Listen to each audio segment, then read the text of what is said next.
Okay, hello and welcome to Back to School Night. My name is Mr. Beatty. I teach pre-calculus and geometry here at Pencrest High School.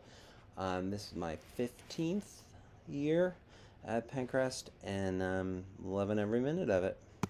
So let's talk a little bit about what I am going to talk about today. I will start with my philosophy, so you can kind of get to know me a little bit as a teacher and what's important to me.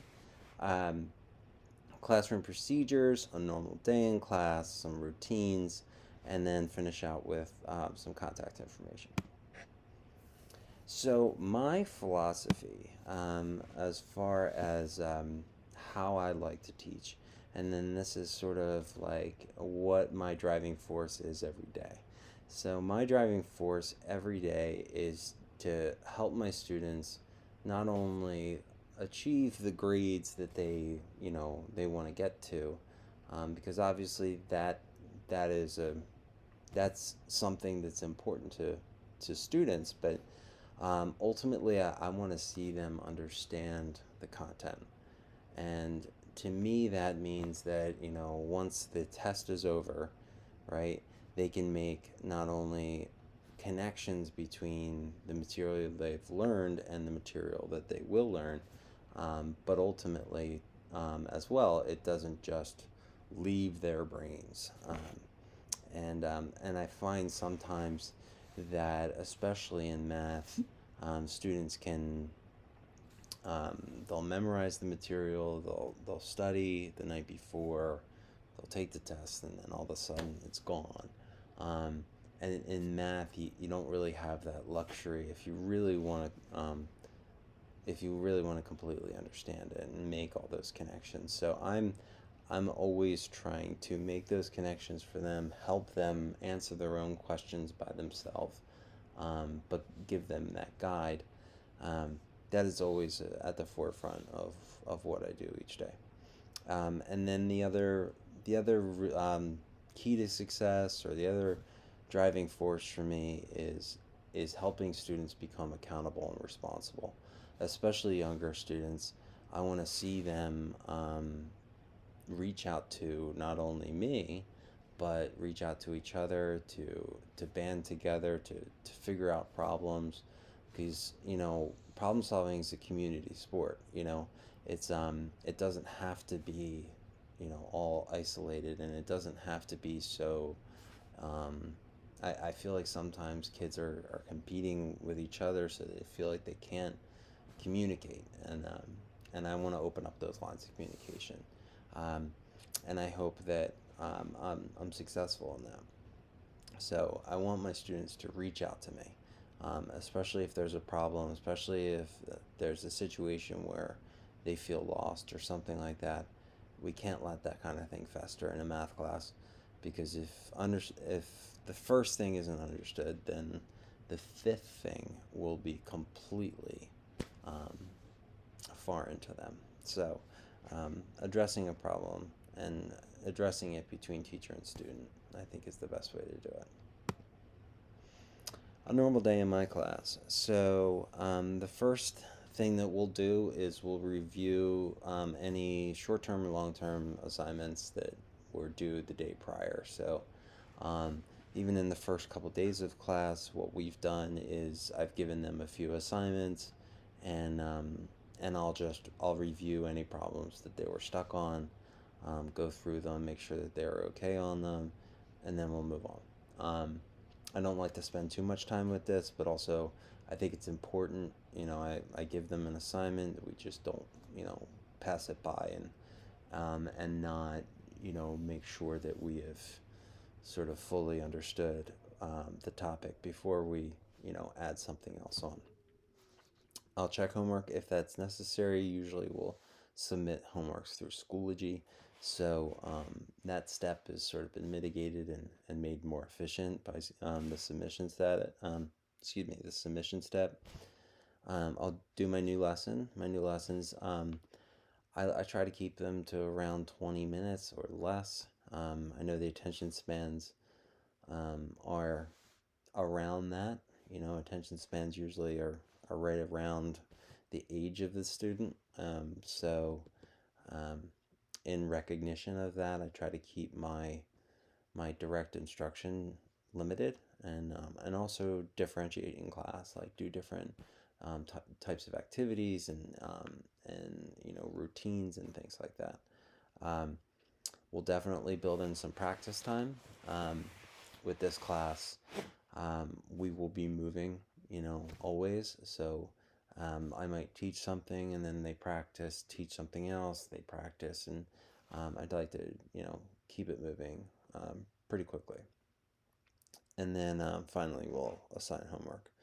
And then as far as homework is concerned, um, I think there is value in regular practice. I think that it doesn't have to be a surplus of practice. I don't think that they need to be spending hours and hours and hours on homework, but I do think that regular homework, regular practice should be part of the process.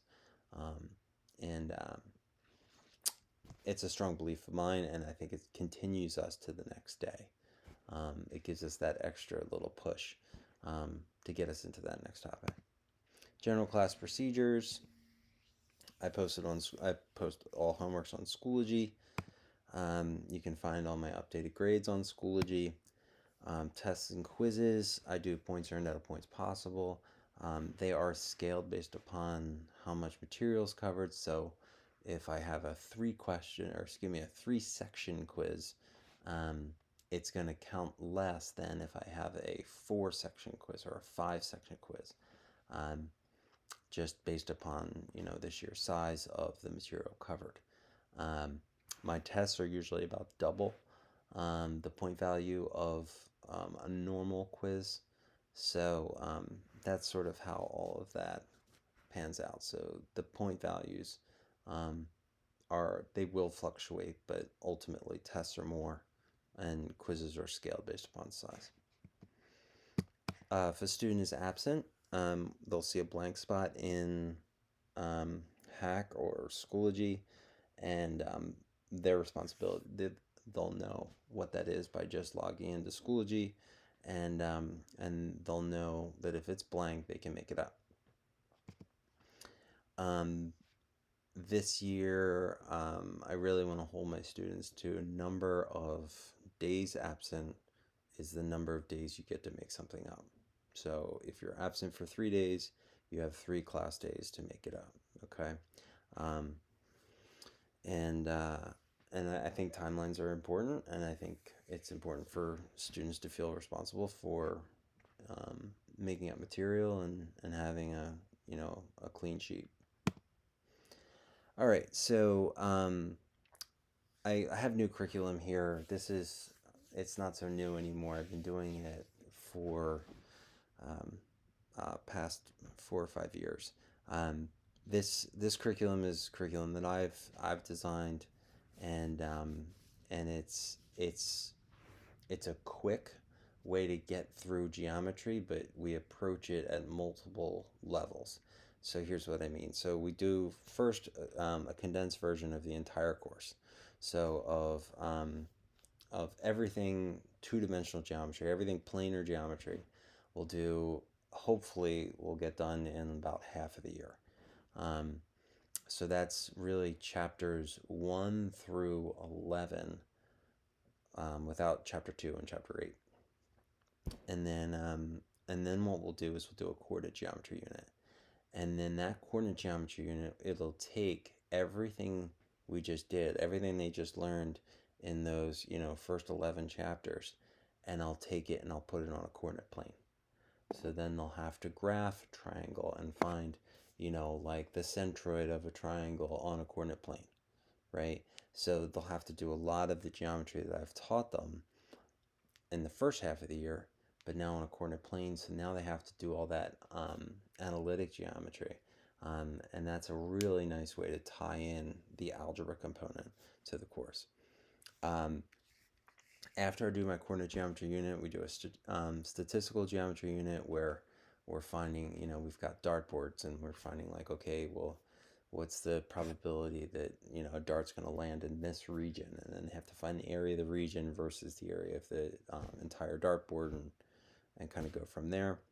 And then finally, we finished the year with our solid geometry unit, surface area and volume, and then they do a large scale capstone project where they actually have to build a model of something that they would like to see on campus. So I've seen models of swimming pools. I've seen models um, of greenhouses, of like snack stands, all kinds of stuff. And then the idea is that they have to involve geometry that we've learned all year within the model, and then they have to scale it based upon its actual size. So they have to figure out like how the areas scale, the volume scale, um, in order to if they were to paint or buy wallpaper or do flooring or things like that. So it's a really neat project, and I think it really ties things together. Okay, aside from math, we're almost done. I want to build a personal relationship with all my students. I want to know who they are. Every day I start class with some cheesy story about um, my two boys. I have two sons, and I'll talk about them. I'll talk about like what my wife and I did with them over the weekend, or some soccer game or baseball game or something like that. And I put myself out there every day, and I want my students to see sort of how that's done, because I want to know about them. And I think um, establishing sort of like that kind of relationship will help them open up more academically, and it will help them reach their full potential.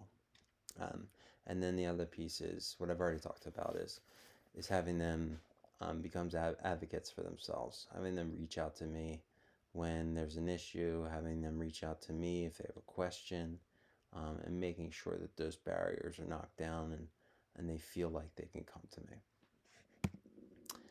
Here's all my contact information: email, phone number, website, but don't use it.